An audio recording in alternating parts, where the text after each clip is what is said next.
नमस्कार विद्यार्थियों, मैं डॉक्टर विश्राम Meena, assistant professor history, government PG college Bandikui. इतिहास विषय में रुचि रखने वाले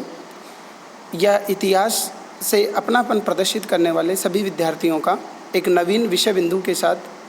हार्दिक स्वागत और अभिनंदन करता हूं। आज के इस व्याख्यान के दौरान हम जिस बिंदु की चर्चा करने जा रहे हैं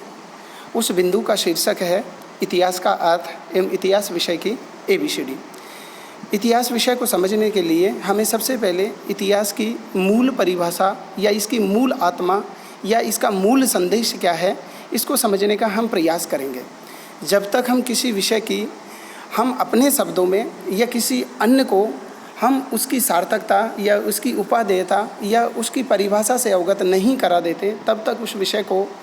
बारे में हम पूरी तरह से अध्ययन नहीं कर पाएंगे या उस विषय के प्रति हमारा अपनापन है या अपनत्व का भाव है वो विकसित नहीं हो सकता। तो हम इतिहास का अर्थ विषय को समझने का प्रयास करेंगे सूक्ष्मता और गहराई के साथ। इतिहास विषय की बहुत सारी परिभाषाएं आज तक आपने पढ़ी हुई हैं कि इतिहास अतीत की स्मृतियों का अध्ययन है या इतिहास में केवल भूतकालीन घटनाओं का अध्ययन होता है। बहुत सारे मिथक है, बहुत सारी भ्रांतियाँ हैं, वो इतिहास विषय के साथ जुड़ी हुई हैं। चूँकि ये सारी भ्रांतियाँ और ये सारे मंतव्य हैं जो विकसित इसलिए हुए हैं क्योंकि आज तक का जो भी आपका इतिहास का जो अध्ययन है या इतिहास विषय के प्रति आपकी जो समझ है वो संकीर्णता के दायरे में विकसित हुई है। अगर हम इतिहास विषय को गहराई के साथ और सूक्ष्मता के साथ अगर समझने का प्रयास करें तो हम इस विषय के साथ भी न्याय कर पाएंगे। हम खुद की इतिहास के प्रति एक दृष्टिकोण है या इतिहास दर्शन का एक नज़रिया है वो भी विकसित कर पाएंगे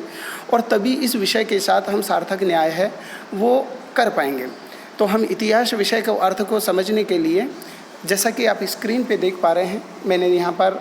इतिहास विषय की बहुत सारी परिभाषाएँ हो सकती हैं और उन्हीं परिभाषाओं के कारण इतिहास विषय की अलग अलग विद्वानों के द्वारा, अलग अलग इतिहासकारों के द्वारा या आपको आज तक के जो भी किसी भी शिक्षक ने या आपके कोई अग्रज है या आपके घर के किसी विद्वजन ने जो भी आपको इतिहास विषय के बारे में पढ़ाया, मैंने भी अपने घर परिवार से ये चीज़ें देखने को, सुनने को या मिली हैं।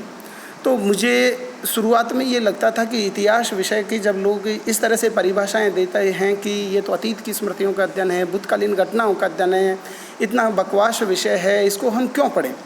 तो ये सारा का सारा जो भ्रम है वो विकसित हुआ। न केवल आपके साथ हो सकता है, ये मेरे साथ भी ये चीज़ है वो समय के साथ विकसित हुई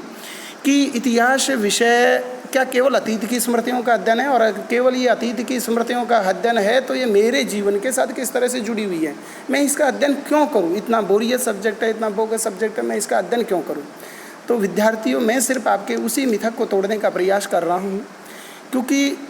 ये दोष आपका नहीं है, ये दोष विषय का भी नहीं है, ये दोष आपका आज तक जिन्होंने भी आपको ये जो जानकारी दी है उन सब का दोष है। क्योंकि किसी भी विषय के प्रति जब हमारी पूर्ण समझ विकसित नहीं होती और हम केवल ऊपरी सतही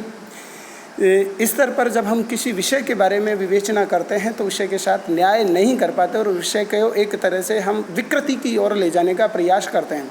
जैसा कि आपने सुना होगा कि अधजल गगरी छलकत जाए, कि जिसको आधा अधूरा ज्ञान होता है वो पूरी चीज़ का तहस नहस कर देता है। तो मैं सिर्फ आपको ये समझाने का प्रयास करूँगा कि इतिहास एक ऊर्जास्वित, एक प्रगतिमान, एक विकासवान विषय है। अब मैं सिर्फ ये बातें नहीं कह रहा, मैं आपको इतिहास विषय की दो मान्य इतिहासकार हैं जिन्होंने इतिहास विषय को लेकर के गहरी समझ विकसित की है, उनकी दो परिभाषाओं के माध्यम से आपको समझाने का प्रयास कर रहा हूँ। आप उनको थोड़ा, जैसा कि आप स्क्रीन पे देख पा रहे हैं, मैं प्रथम परिभाषा की बात करूँ तो अतीत और वर्तमान के बीच अनवरत संवाद का नाम ही इतिहास है। दूसरी जो मेरी परिभाषा है वो है मानव जीवन की विकास यात्रा का अध्ययन ही इतिहास है। ये दोनों वो परिभाषाएं हैं जो इतिहास विषय की आत्मा को समेटे हुए हैं। इतिहास विषय को प्रगतिवान बनाती है, इतिहास विषय को समृद्धवान बनाती है, इतिहास विषय को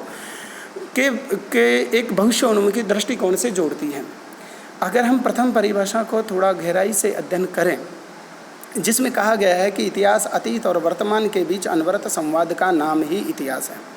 मैं इसकी एक एक शब्द है उसका समझाने का आपको प्रयास कर रहा हूँ कि अतीत का मतलब होता है भूतकालीन और वर्तमान का मतलब होता है कि जो व्यक्ति जिस समय किसी घटना का अवलोकन कर रहा होता है या किसी व्यक्ति के बारे में अपने विचारों को प्रस्तुत कर रहा होता है उस समय की स्थिति।